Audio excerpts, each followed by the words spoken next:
feels like winning somehow makes us hungrier. The dynasty continues for New York. At this point, we've kind of cemented ourselves as like a quote-unquote dynasty or whatever. Really want to keep pushing that and just see how far we can really go. When you win, it's like, oh, this is a drug. I want to do this more. I think everyone on this team now understands that drive. What I love about dynasties is somebody has to knock them off. PC, they've been chomping at the bit for so long. MVP Babbitt in Boston, are you serious? Minnesota played like a first-place team on the road. Salt Lake's got really athletic, speedy guys. This O-line has been one of the easiest O-lines I've ever been part of. We're not here to get a moral victory. We're going to come out swinging. That's our mindset. You know, this is why we do what we do, right? And the Salt Lake Shred winning in overtime. And who else but Alex Atkins rips down the block. says this is He's my absolutely disc. gassed. He's sucking cans of oxygen. We've kind of embraced the villain role. Everyone says we're the villain, so we got to just kind of To roll the with end that. zone for the lead. Williams makes the catch. Are you not entertained? See you next time. Welcome back. It's Swing Pass, a little bit of technical difficulty, so we will be without video this week, but I am Adam Ruffner, and I am joined as always by Cameron Brock, and we've got another slate of late-breaking New York Empire news. I hope you're not too tired of the two-time reigning champs, as we have more MVP departures from them, as news coming out this week from Evan Lepler that the 2022 MVP Ryan Osgar, while under contract and signed with the Empire for 2024, will be taking a sabbatical from the team for the time being. This news comes just 16 plus days out from the start of the 2024 season. Cameron, with this news coupled with news last week that 2023 MVP Jeff Babbitt would not be coming back to New York and would be instead signing with interdivisional rival Boston, as well as the news earlier this offseason that other offensive mainstay John Lithia would not be returning and would instead be signing with Chicago in the Central Division, the Empire, bringing a 30-game winning streak into the new season, are now missing 3/7 of their starting offense. And while this team we know is still stacked with talent and depth, we are now at the point where these questions and these departures are really starting to mount. So I've got to ask you, what is your take heading into this start of the season and this New York team that suddenly went from being the most dominant force this league has ever seen to a unit with some trepidation and some things to figure out heading into the new year? Yeah, I mean, of all the departures that we've heard about so far, I think this one is the most impactful. We saw in the DC playoff game against New York this past season that even without Babbitt out there on offense, they can put up literally the best offensive performance that this league has ever seen.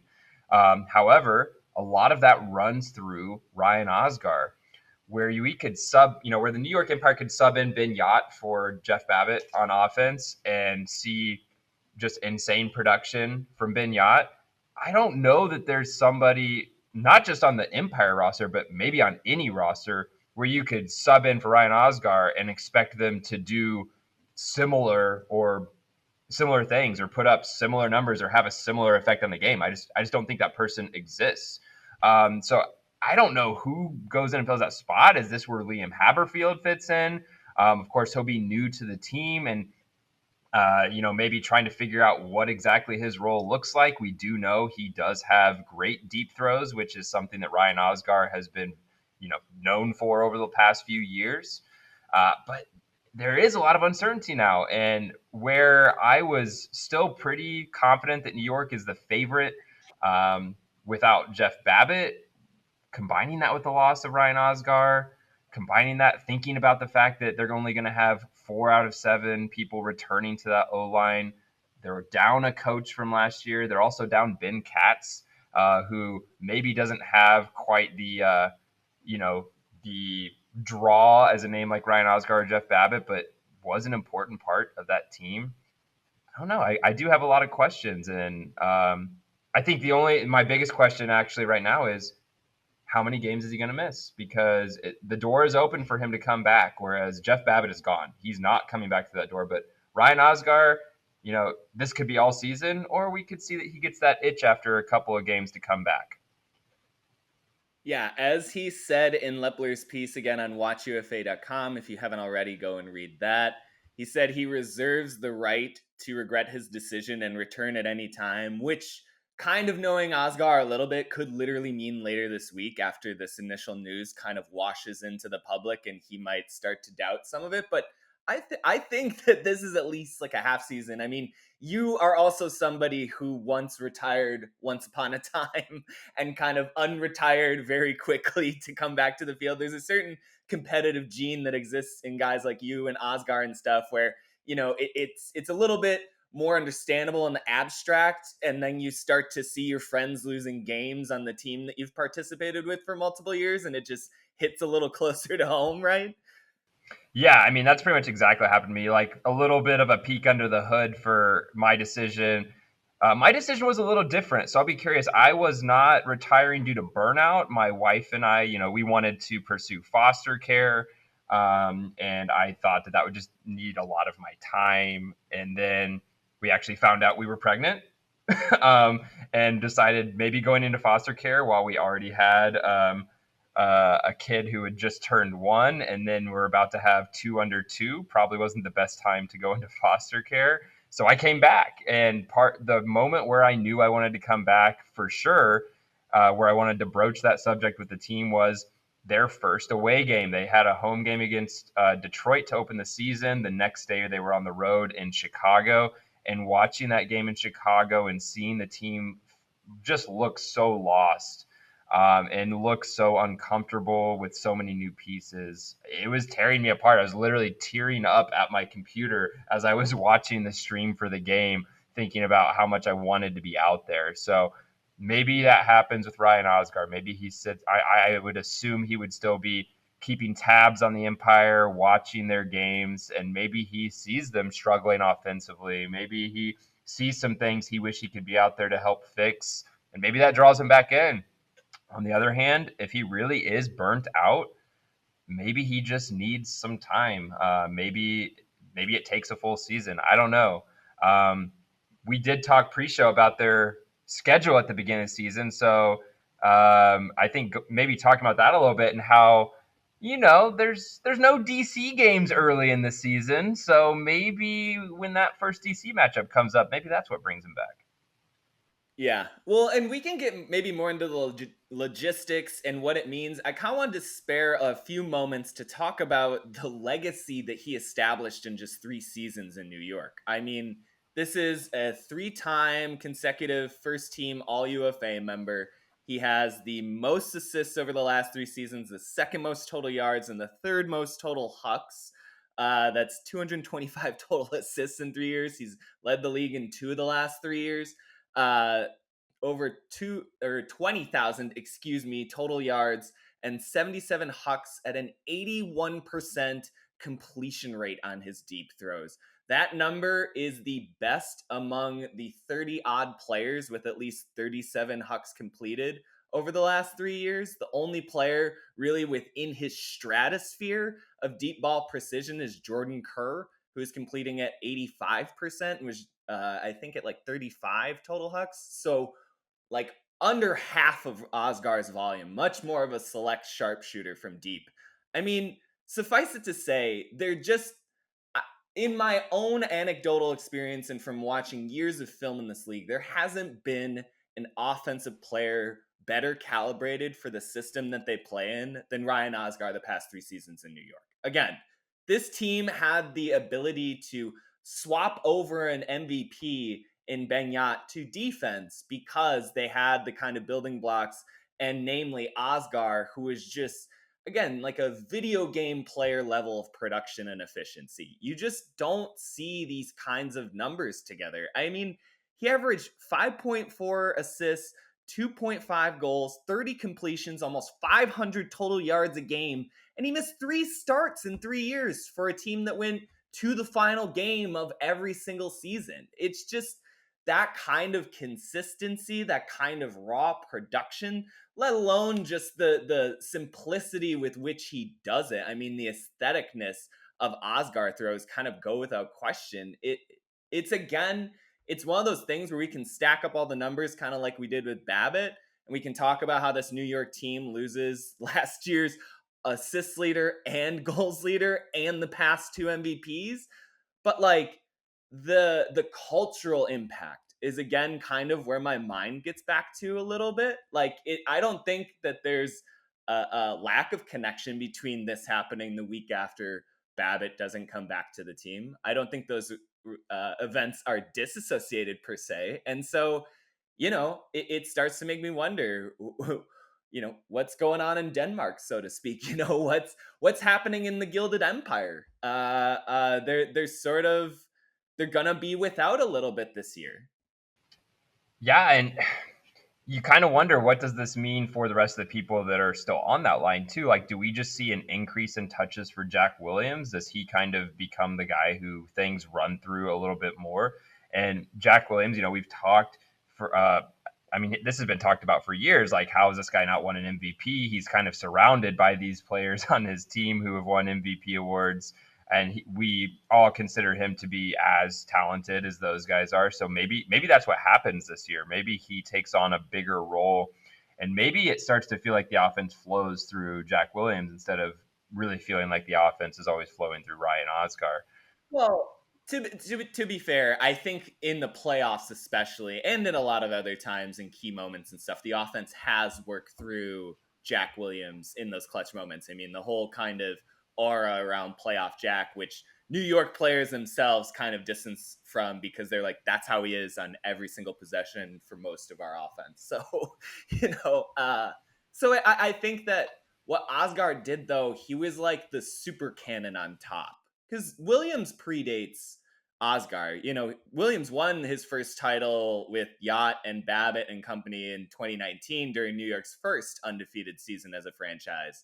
And Osgar arrived in 2021. So I think there is a more like baseline foundation of Williams being a pillar in that offense. But Osgar pushed them into this, he had the like Super Saiyan ability, that next level of just, and now we can attack from any range on the field. I think what Williams is so good at is providing that, what we often talk about is like balance of attack, kind of diversity of approach. He can work it small. He can play make an open field.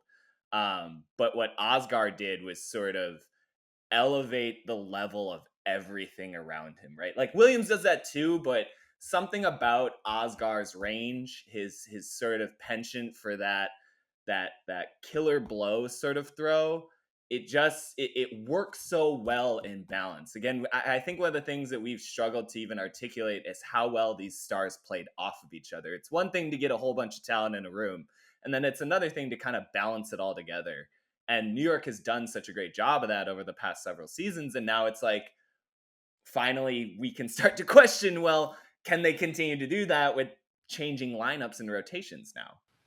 Yeah, I don't know about you, but I'm almost waiting for like the next announcement of who's not coming back. It feels like we've had a steady feed of like, we went from coach to, maybe Babbitt and Cats aren't back, to, okay, Babbitt's definitely not back, to now Osgar might not be back. Like, it almost feels like there's going to be another domino falling, and it's hard not to think like that when all this news just seems to be trickling in at the rate that it's trickling in at. Now, we are only 16 days as of this recording from opening polls, so we don't have a lot more time before the season starts. But it's kind of, at this point, I'm wondering, like, is this the end, or is there more trickling out later? Okay, so let's balance it a little bit. Let's go through the list of the actual losses, because you omitted one that I think is getting lost in so much of this other MVP shuffle. Oh yeah, I did. You're right. Who's been phenomenal for their defense and just producing blocks in some of the most idiosyncratic spaces on the field. Let's talk. So New York, their departures are one of their head coaches in Charlie Hoppus, John Lithgow earlier this offseason, and now back-to-back weeks of the last 2 MVPs in Jeff Babbitt and Ryan Osgar, as well as just the omitted re-signing, or lack thereof, I should say, of Ben Katz, who was an all-star in 2019 for this team, one of the franchise's leader in takeaways, and just a player's player, right? Like he's one of those guys who might not always get kind of the top down coverage, but if you talk with opponents about who had an effect on the game, Cats is probably one of the 5 names who always seems to get mentioned, especially in bigger matchups. Those are the departures. And now let's talk about the beginning of their schedule, New York's that is. So the first 5 games are hosting Montreal, at Atlanta, at Boston, the first the Babbitt matchups on May 17th, at Montreal, and then hosting Philly. And as you mentioned earlier in this podcast, there will not be a DC game in the beginning part of this New York schedule, which is a hell of a thing for this Breeze team to have to swallow after multiple seasons in a row getting New York in one of their first 2 games, often starting the season drawing the Empire. You know, for all the times in which New York has looked vulnerable over the last several seasons, DC, their closest rival, doesn't get a shot at them until much later in the calendar. And that's the truest sports irony I think there is as far as scheduling goes. Yeah, it's like, oh, hey, they're definitely without Jeff Babbitt. They are going to be without Ryan Osgar. I mean, I would say for at least some period of time. I don't think his burnout is going to suddenly subside in 16 days. And also just the timing of this, right? Like, if you were not absolutely sure that you needed to take some amount of time off, I don't think this announcement gets made, right? Like, the fact that this announcement came out this close to the season starting, like, it would be, in my mind, just hilariously dumb for him to, like, somehow realize in 16 days where there's no real competition, you know what? No, I'm not burnt out, actually, right?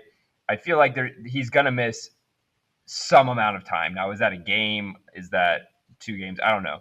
But yeah, you're right. It's hilarious that they don't actually face DC at the beginning. Their first game is against the team who was, one of 2 winless teams last year across the league. So we're, if there's a time for them to like get adjusted to maybe what life sans Babbitt and Osgar looks like, starting off with a team who definitely had a lot of issues last year competing in games is probably a great way to start. But, if he's not back by that Philly game, like I've said this before, like I don't necessarily trust Philly over the course of a whole season yet because we've just seen too much up and down with them. But in a single game sample size, I was on the record weeks ago that I thought the first team to knock off New York before we knew about these departures was going to be Philly. And what do you know? Philly might be playing without Babbitt and without Osgar. So maybe that's what happens. But that Atlanta game is super scary if I'm New York. You're not going to have a lot of time to figure things out without Osgar, without Lithia, without Babbitt on the O-line together, and having to go against a team that I think we both agree is a top 4 to 6 team in this league. Like they have, I think, a great chance to make the championship weekend and make some noise. So I don't know that I'm going to have that game circled now way more than I even did before, because that could be that first loss. Yeah, this is the end of kind of my doubt of New York, because as you've been talking, I've just been looking over New York's existing roster still. And this is something we talked about pre-show too. Despite these losses, despite now the newfound doubts, despite, the questions, is something going on with their culture, et cetera, the empire in disrepair, Rome is falling, is the 30-game winning streak in jeopardy? This team still looks like the odds-on favorite to win the 2024 title. Like, it just does.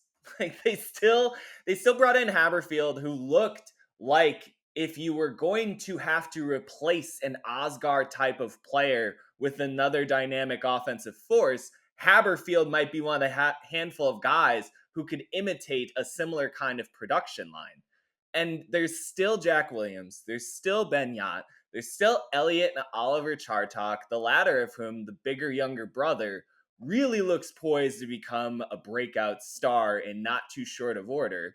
They've still got Solomon Rushmeyer-Bailey anchoring everything as one of the best pivot handlers. Their defense is still going to be probably top 2, 3 at the outstretches. I mean, they're returning the reigning defensive player of the year in Antoine Davis. Breton Tan is somebody that everyone raves about as being maybe the best kind of prototype defender on the team. John Randolph's still there. He could be a defensive player of the year candidate. The Drosts are coming back. Dross, excuse me. Like, this team is still loaded at every single position you would need to make a deep playoff push. And I just wonder if this gives them sort of the coal in the furnace that they needed. If none of this drama hadn't unfolded, would they have maybe finally gotten undisciplined or something? Like, does this sort of reinvigorate the reigning champs almost? I really liked Matt Armar from Austin replied to one of the league's posts that, oh no, we're scripting the events already. We didn't need a redemptive arc for New York. He was saying that on Twitter, and it's just like, it's starting to feel that way. It's like, of all the teams to not give sort of some poster material or locker room inspiration to, it was sort of New York, and now they've got it in spades, you know? Yeah, and I think like going into this season, if they return to the same roster, I think we would have felt very comfortable saying, well, New York's going to repeat. Like, there's no reason to believe they won't. If you had to give me New York at the field, you take New York. And then, they start to lose a coach, they lose Lithia, they lose Babbitt. After all these things, here's the thing.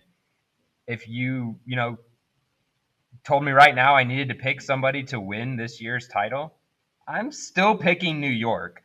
Now, do I have the confidence level that that's going to happen that I would have had a month ago? Definitely not.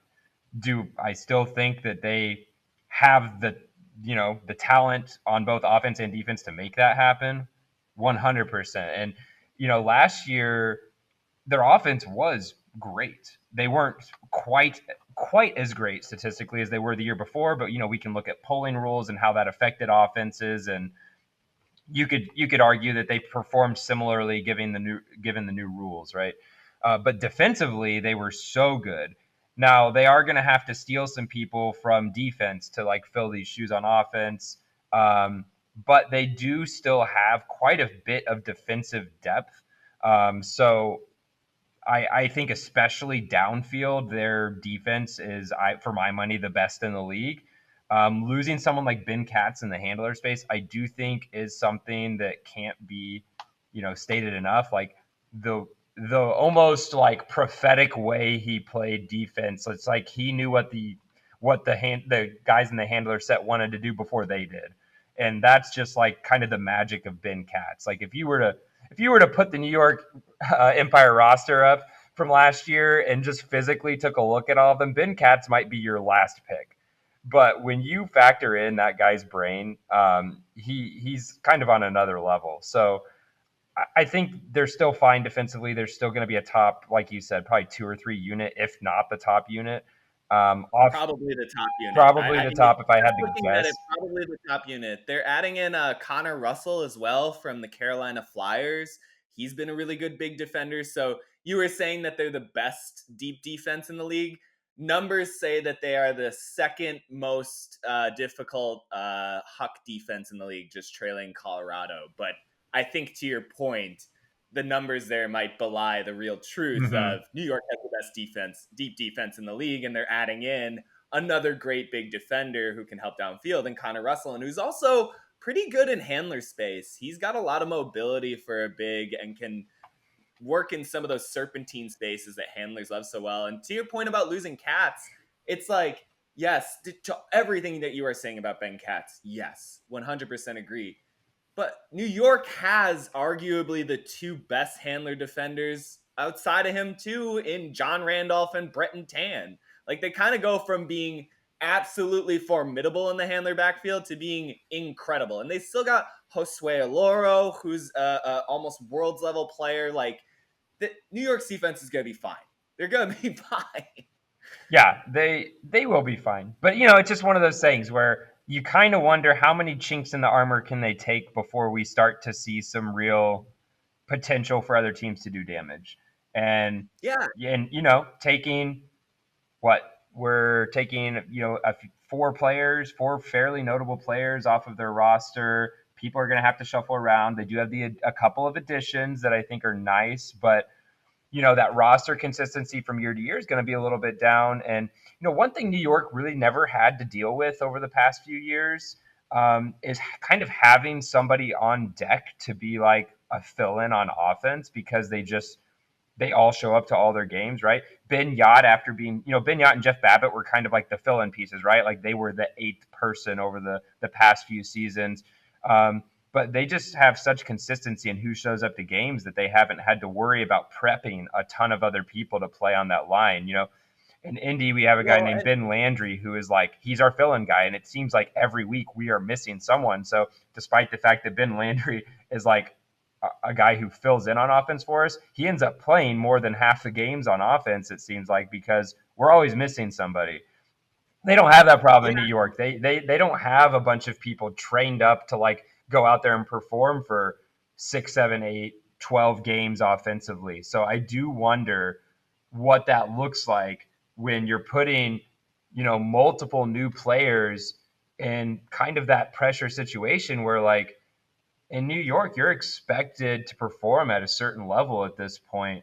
I think they have guys that can do it, but I do anticipate still a little bit of an adjustment period as, those new players kind of work into and become comfortable with their new roles. Well, and I think one of the things that New York has sacrificed a little bit over the past several seasons in pursuing perfection in their record is the chance at development. I think that they exist in such rarefied air that there isn't really a whole bunch of opportunity to crack the rotation if you're a young and upcoming individual. Obviously, Oliver Chartok and some other examples are there. Like, this team can develop young talent. I'm not trying to say that.